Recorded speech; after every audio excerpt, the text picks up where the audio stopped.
talk, coast to coast. Me and OJ talked the other day, and Tony, me and you already talked. Who cares? I mean, I've only watched the first quarter of the first game, and that's it. All the rest of the games, if it wasn't for ESPN alerts, I wouldn't know and I wouldn't care. I mean, Quell, have you watched any of this BS series? I watched a little bit of it. Didn't we talk about this where if Boston won, would we care because that's what they're supposed to do? Did we have that conversation or not? Yeah, we had that conversation, and along with the fact that Tatum and what's part-timers or Brown have been together for so long that, you know, they better have won it this year because it would have been a really serious epic failure. But I mean, Tony, shouldn't they have done this a couple of years ago? I mean, they should. Actually, me and OJ, me and you had the discussion. They should have beat Golden State. They probably should have got past Miami last year, but they didn't. But they probably would have got beat by Denver anyway because they had too much. But I think their best shot before now would have been to beat Golden State, and they didn't. But to be fair, as we say on this show, you know, Steph Curry, Klay Thompson, and even Draymond Green, they may not have been the high caliber players that Boston had that year, but they were a high caliber player with NBA IQs and experience that got them past. And as we always say, it's all about matchups, right? Yeah. Well, first of all, I'm going on the record. I have not watched 1 second of this damn final. Not one. But I'll give them their credit. You know, you can't control who your matchup is. They're going to win this, so hats off to them for finally winning the championship in this modern era here with that super team that they had. Couldn't do it before. They waited till the year got watered down so much where, oh yeah, of course you should be beating Dallas. Come on now. But it's kind of watered down year. But do you think Denver or Minnesota would have been a better, more competitive than Dallas? Yes. Yeah, I do think so. I really do. Either one of those teams, Denver or Minnesota, probably would have been a lot more entertaining, might have drawn more eyes. OJ, jump in here. Do you think Minnesota or Denver would have been more competitive or what? Matchup wise, I think because Minnesota's a taller team, a lengthier team. But I think they would have been getting handled too. The Boston looked like a beast. I don't know. You know, like they said, they learned from that finals when they lost to Golden State. Man, they've been looking like beasts for the past 3-4 years. They just ran into a year where they had... I'm saying you consider maturity. I mean, Tatum said it, you know. Why be the high scorer and lose? You know, even Jordan hit 63 and still lost. Yeah, so, wow. I don't doubt that they've matured some, but you gotta admit, when you compare this year over last year, in the last 4 years, you've got to admit that the competition wasn't as strong in terms of for them getting to the damn championship. This year was the weakest year for them. You got to admit that, right? I can say that. I said, yeah, the East was pretty weak. Yeah, it was pretty weak this year. Yeah, I wanted to interject here for a second. The reason that the East was weak this year is because there was a lot of injuries. The league was going to have to figure that out. Well, as OJ says, well, that's part of the game. Quell, since you've watched more than probably all of us put together, why don't you tell us, does Boston look good? I mean, Porzingis, of course, I told OJ the other day, of course he was going to come out and be the strongest man on the court because he's been out for 3 months, so he better come out and do something. But, I mean, do you see maturity in Boston, or do you just see a weak Dallas team that they're beating up on? I see that Luka just runs out of steam, and he's not getting the calls that he wants. Right. And this is only a matter of time before he's gonna kind of fall back. Same thing with Kyrie. If they could keep up the pace that they were having, then they would have been fine. But they couldn't. Of course they couldn't. They needed a third score. You know, they had no business they did have business beating, Minnesota's part of the game. And like if people go on a hot streak, they go on a hot streak. But I can see that. Can we say they beat Minnesota really or Minnesota beat themselves? Because I think Minnesota beat themselves. Bit of both. Minnesota beat themselves. A little bit of both. Because, Luka was making pretty good shots, and Kyrie went on that. He just couldn't be stopped. I'll give Boston their due. I'll call it that. Like Tony said, if they didn't, but I'm gonna be like y'all tomorrow night if they win. I'm not gonna care. I'm gonna be like, ain't nobody gonna. Boston will care. Oh yeah. But like Quell said, too many injuries. Yeah. Too many. Yeah. Too many. Because if New York had been healthy, they probably would have beat Indiana and took Boston to at least 6. Yeah. Maybe even 7. Who knows what would have happened if Jimmy Butler hadn't got hurt? Right. Because that team goes when Butler is playing. Period. There's no denying that. Period. You're right. So, but we can't play the with us game. Okay, Boston, they're going to win the championship because if they lose a 3-0 lead and lose the NBA title, they better just pack up and retire the whole damn squad. I think we got robbed of a competitive series with either Minnesota or Denver coming out, but like you said, Dallas got hot at the right time and Minnesota got cold at the wrong time. When Gobert was gone, because he was having a baby, he wanted to be there for the birth of his child. Congratulations to him. That team never looked better. He comes back and messes up all the chemistry. So he missed one game, and they played a little bit better. But he had been playing they had been playing good the whole time with Gobert. Yeah, he played weak in a center position, though, in my opinion. As I was watching him, dude, he played weak. He's trash. OJ. He's trash. OJ. Rudy Gobert is trash. I want you to go back. Garbage. OJ, I want you to go back and watch NBA TV when they replay these games, okay? I want you to watch the series against Denver and Dallas. Mr. Defensive Player of the Year. He got used. He scored a few points. He got some rebounds, but when it came to guarding Luka and Joker, he got used. And he's supposed to be the Defensive Player of the Year? No. You don't do that. Not on the stage. Look what you talking about. You talking about Jokic. Jokic's gonna get his. It's just everybody else you gotta stop. He's gonna get his, but you're supposed to be the Defensive Player of the Year. I'm not saying he's gonna stop him, but he didn't slow neither one of them dudes down, OJ. Neither one. And if you're the Defensive Player multiple times, including this year, you at least gotta slow people down. We were just talking about somebody on Boston slowing Kyrie down. That's what they're doing. We were just talking about Anthony Edwards slowing slowing Kyrie down. He didn't do it.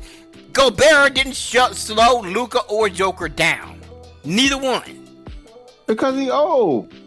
Oh, so now that's your excuse? I don't care how old he is. He's the Defensive Player of the Year and he's making all that money. Earn your keep. Why am I signing your check if you ain't doing what you're supposed to be doing? Hey, I don't know how you won the Defensive Player of the Year, but neither do we.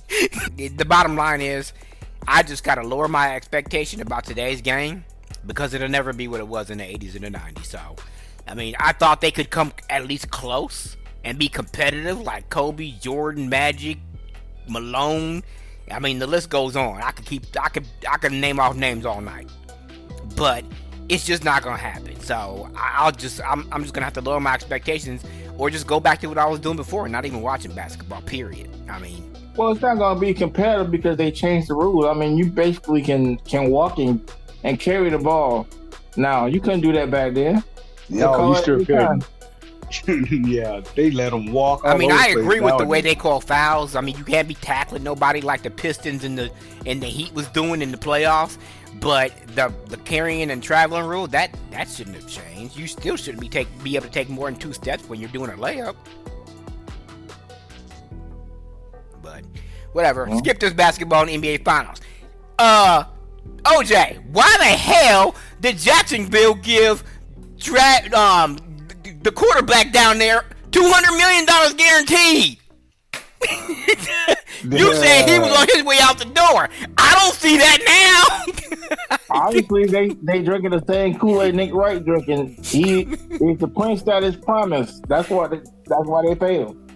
That's what he calls him. Trever Lawrence, that's his name. Why the hell are they giving him that money? I just told you because they see the potential. I don't see it, but they see it. So where's the upside, Quell? You say they give these people this money because of the upside. Where's it at? You talking about for the Princess Promise? No, for Trever Lawrence, that quarterback. Where's the upside with them giving him all that money? He is the Princess Promise. Yeah, he's nice now. Trevor Lawrence is nice. According to OJ, he plays like a backup. You had to pay. $200 million. You had to pay him. He worth $200 million. Yes. Quail, you saying? Hold on. Quail, you saying Trever Lawrence is worth that money is like saying Kirk Cousins is good. Stop playing. It's not the same thing. I'm really not. I'm really not. Trevor Lawrence has beaten. Didn't he almost beat Pat Mahomes? He Almost doesn't count, man. Almost does count because nobody else even comes close. No, it don't. Because with the bottom line is the final score. I'm not saying Trevor Lawrence is not a good quarterback. I'm just saying he's not worth $200 million guaranteed. It depends on what you want to do here. Because is Trevor Lawrence a good quarterback? No, he's a great quarterback. So of course he's worth some money. I mean, I probably wouldn't have paid him. I wouldn't have given him $200 guaranteed, but I would have gave it to him over time. Probably $100 million guaranteed. But if I'm Jacksonville and I've had some subpar years that OJ's pointed out, do I trade up and get somebody else that may have potential in the future, or do I pay him? They chose to pay him. I don't know if I would have paid him. I might have rolled the dice and tried to get somebody for the future, because like y'all said on this show, you got 3 years. He was in his third year, and in one out of those 3 years, he went to the playoffs. So, I mean, I don't know if that's $200 million guaranteed caliber. It's big contract caliber, but not guaranteed. That's all I was saying. I wasn't saying he wasn't worth the money. I was talking about guaranteed. But we can blame that on Deshaun Watson, because he's the one who set the bar for that one. He did. Everybody's been getting guaranteed money. I was just about to say that. Everybody's been getting guaranteed money ever since he did that. So. Yep. All these contracts have gotten out of hand, and that's the going rate today. And where the hell would they actually go if they decide to let him walk? They are screwed for the next however many years to try to find it in the draft. Good luck. All the other quarterbacks are all taking, they're all on teams, they got contracts. So I look at it as this, a lot of this is just guesswork. But you also have a proven record with him. I mean, yeah, they've had some spotty years, but what they do have, I mean, they've shown some lights of just brilliance, here and there. They just haven't put it all together yet. And this is them just rolling the dice, taking a gamble on it. He's going to be our guy. And next year, we're going to be in a better position. And you can't fault him for that. OJ, take Patrick Mahomes and Lamar Jackson out of the equation. Who's the best quarterback in the NFL? The best quarterback? Yeah. If you were starting the team right now and the NFL said you can pick any quarterback you want to start your team right now, I don't care what team they're on, who would you pick besides them two? Well, probably either Joe Burrow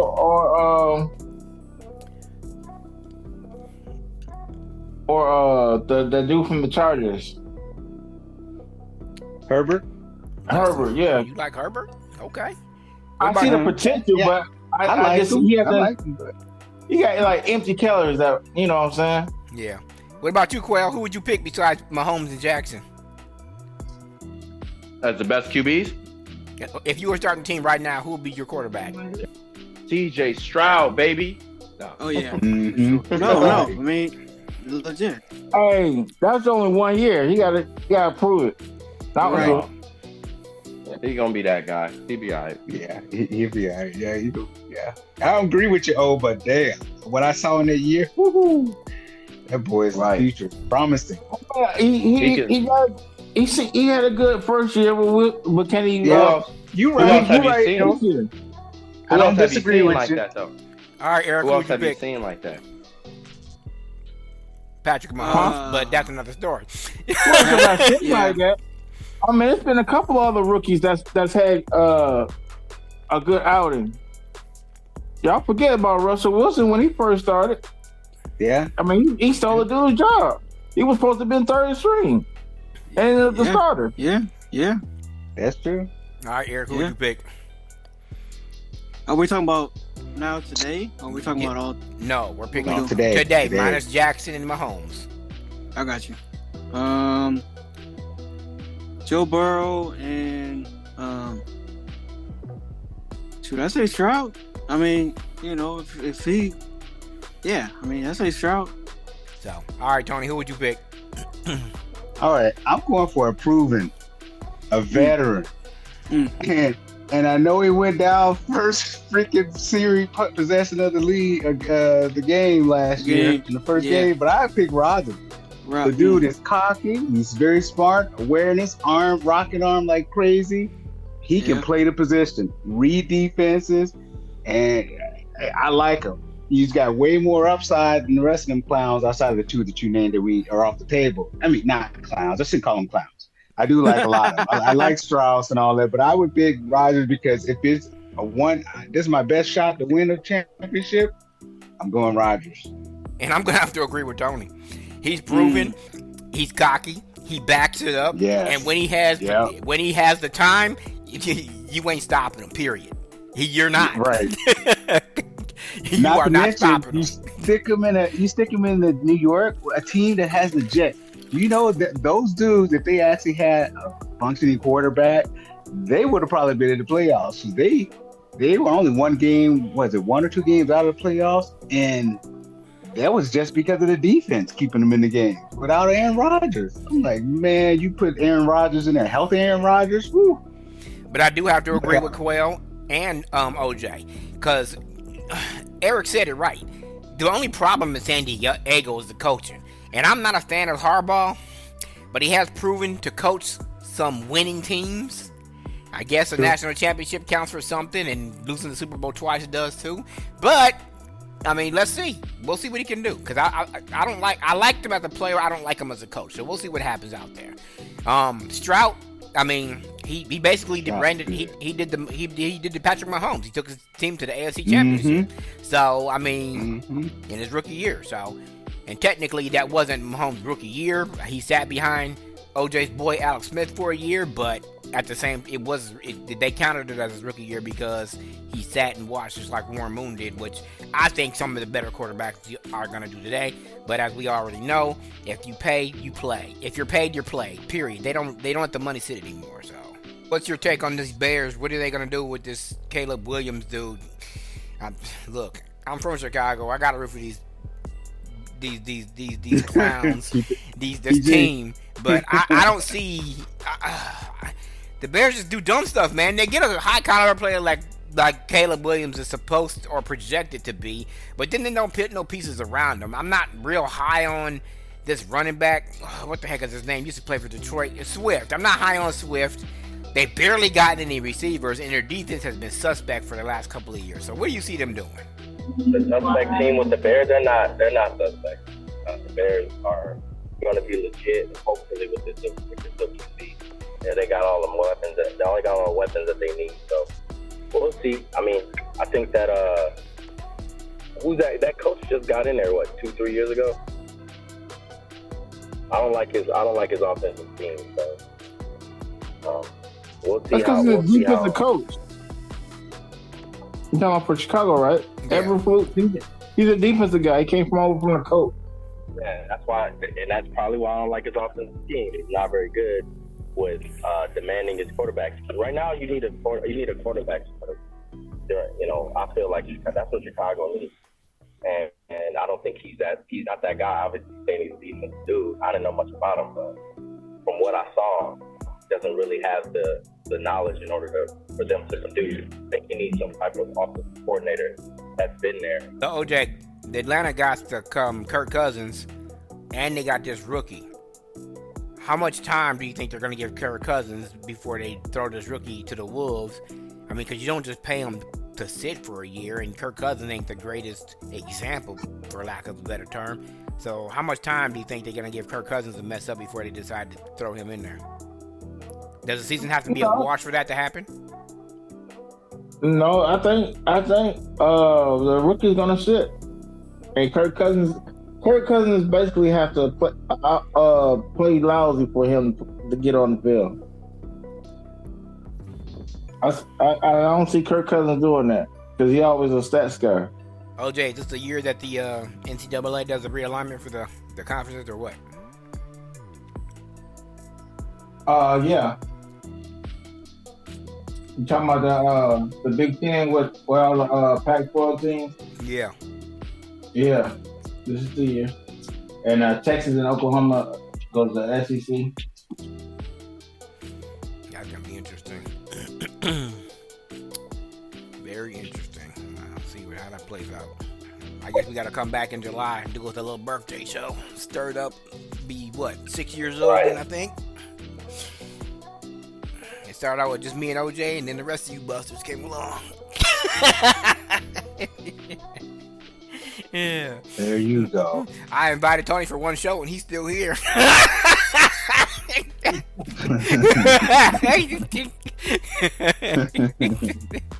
What's this thing on Caitlin Clark? I didn't really look at what y'all was talking about. Were they trying to say that she shouldn't be in the Olympics, or she got too much hype and the money's not going to be there? What's this all about? A little bit I know about this. All right, so there's a lot of I guess the media is keying on the fact that she was left off the WNBA. Not WNBA, but the Olympic team.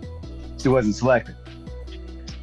And so there's been great debates about, well, why would you take off the one person that has, or why would you leave off the one person that has catapulted the WNBA's stardom in a sense, because she's a real draw. Ever since she's come into the league, ticket sales don't lie. She's been selling out like freaking every arena they go to. They actually had to move to a larger arena just to seat 17,000 plus fans because the arena they were scheduled to play in wasn't large enough to hold them all. Her ticket sales are up like crazy. Viewership is up like crazy. You just can't deny it. She's a draw. People they're interested in watching the WNBA. Well, now this might be some people might get all bad, but hey, check your feelings at the door. Forget all that junk. But this is what my take is on it. It's like typical. You get a bunch of ladies together, and there's bound to be some friction going on. There's some girls that just don't like her or whatever. Yeah. So you get a lot of this cattiness and all this kind of junk. And what a lot of I saw a short clip of Stephen A, who actually had this lately. I've been having to agree with Stephen A. He's been actually having a few good points on things lately over the past year or so. But he was on the interview with Shannon Sharp. Yeah. And on, I think it was First Take they were on. Mm-hmm. And he was talking to them about, look, you ladies, y'all been making bones about the fact that y'all not getting paid, right? Max contract in the WNBA is like $250 some odd $1,000 a year.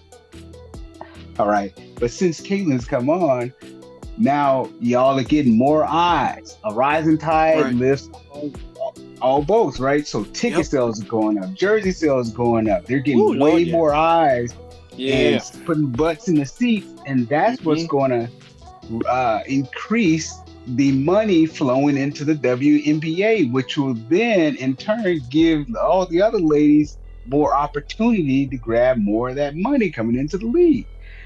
And he was saying that, like, y'all are squandering a great opportunity to put her on that team, get that world international audience, and thereby gaining more of an audience to your sport and increase the viewership, TV contracts, and all this kind of stuff.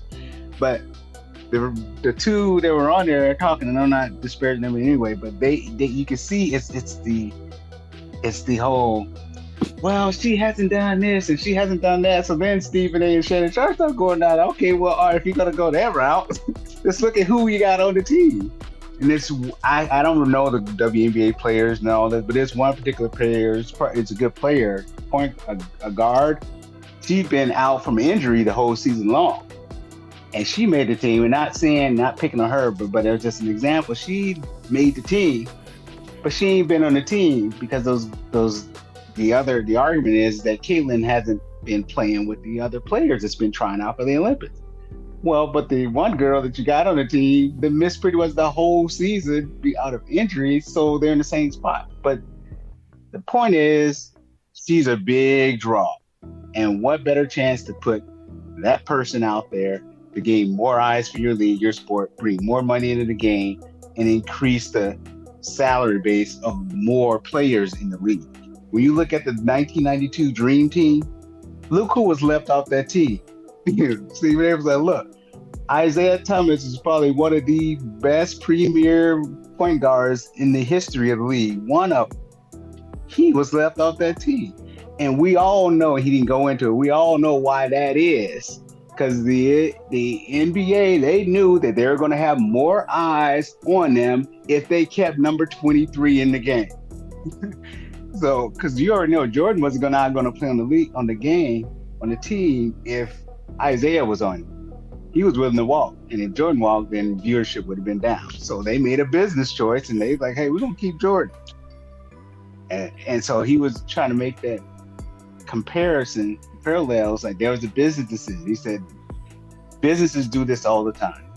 So they make business decisions, what's in the best interest of the business. Sometimes people get left off that should be on the team. That's just business. It ain't personal. OJ, you got any take on this or information? Basically, they left her off. What I was saying was that they left her off because she hasn't earned her stripes. Basically, that's basically what it is. That's what they were saying. Yeah. She ain't put in the work. So you leave her out the team because she hasn't earned her stripe instead of making more money. Is that what we do now? It's not about marketing. That's what they were saying. It's not about marketing. Yeah. It's about putting the best 12 or 13 players, women players, on the floor. And 6 of the 7 of the team, 6 of the 7 players were on the team the last Olympics. Yeah. When they won gold. So, I mean, I understand where they're coming from. You know. Yep. This probably be the only All-Star Olympic team that she don't make, because she is a good scorer, but she's not a good rebounder. She plays okay defense. You know, man, I see why they left her off. I mean, she still has to hone the rest of her game. But as far as package, you know, like what Tony was saying, yeah, she's the big draw. But you need more than that when you're going against other professionals. That was the argument they were making. They were like, no, we need to win it. And Stephen A made a good point. He said, okay, we know y'all won the last 7 Olympic golds in a row. The last 7 Olympics they won it. He said, now you mean to tell me that you believe this coming Olympic team, women's Olympic team, is going to be in danger of losing their 8th championship if they had Caitlin on that team? He said, look, whether she's on the team or not, y'all are going to probably win that championship. We don't know for sure, but probably you have a high likelihood of winning that championship. It is not going to make a difference if she's on the team or not. It really ain't. But what would make a difference is if she's on the team, you know you got an international audience, and you know that's going to elevate your sport, and which translates to more money flowing to your league and better contracts for y'all. But that's the point Stephen A was trying to make. It was like, and he said, there's a reason there's reasons to leave her off, but there's also reasons to put her on the team. Do you know that LeBron almost got left off the 2004 Olympic team because Kobe said he didn't want him? Oh, wow. Oh, damn. I almost heard that. Yeah, I heard that. Yep. That was LeBron's second year, and Kobe had already been in the league 5 years, and he was like, nope, I don't want him. Yeah, he's like, nope. They worked it out and ended up playing together anyway. But yeah, LeBron almost got left off the Olympic team anyway. So if they want to cry about being off the Olympic team, Kobe said it's a great experience, but he said if they had left me off the team, I wouldn't have cried about it. Right. Exactly. He said I could go home and get some more rest. That's right. That's exactly what he said. He said I wouldn't have cried about it. Well, and just think about it. 1992.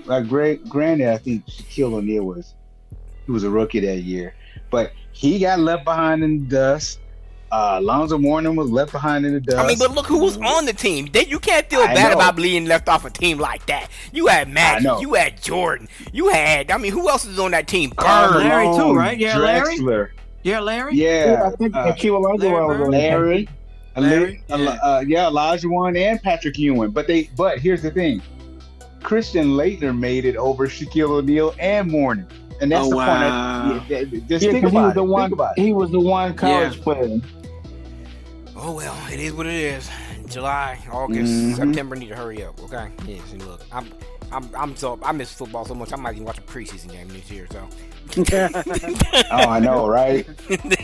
I'm with you too, hey, look, you know, you can go back. I don't really watch preseason, but I'm probably gonna watch it this year because this has been such a drought with sports. I mean, basketball is like, yeah. Thanks for joining us on Sports Talk Coast to Coast. See you next time.